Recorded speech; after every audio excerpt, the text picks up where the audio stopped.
morning guys!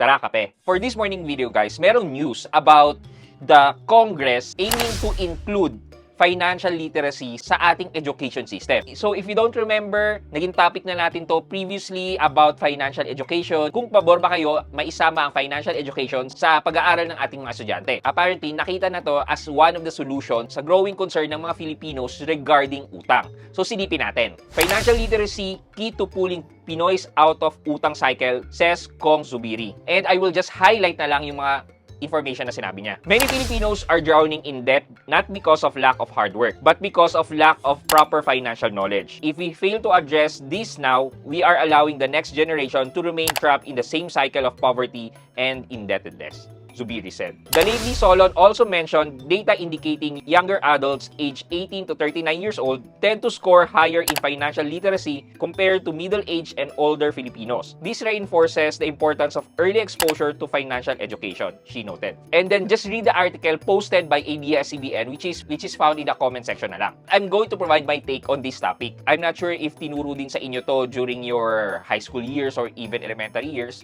But nung nag-aral ako, pinag-aralan naman kahit papaano yung simple na calculation ng interest, hanapin yung principal, etc. etc. But however, based on my experience, parang it's just calculating numbers. It's the same math. And then merong problem solving, but hindi siya talaga nailapit kung paano gagamitin ng isang tao itong kinakalculate natin.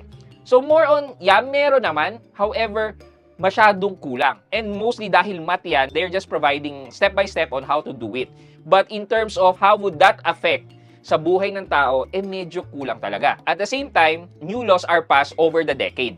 Ibig sabihin lang nito na may mga bagong batas na nag-a-apply ngayon, hindi pa available dati. Example na lang dyan is ang credit bureau natin, which is the CIC or Credit Information Corporation, wherein sila ang tasked to be a repository ng mga credit information natin and build a credit score, which before a decade ago or almost 2 decades ago ay non-existent. Because of that, our education should also adapt to these changes para naman pagdating sa legal age ng mga anak natin, they are well informed of this kind of kalakaran. Siyempre mahirap yan, una kang susubok mangutang, tapos hindi mo pala alam kung magkano ang interest, magkano capital, kailan ang due date, so on and so forth. Malalaman mo na lang yan through experience kapag nag-overdue ka na, kapag kinokolekta ka na, etc. etc. So kayo, ano ba ang sa inyo dito sa proposed bill na to? Yun lang muna for this morning's video. Good morning sa inyo.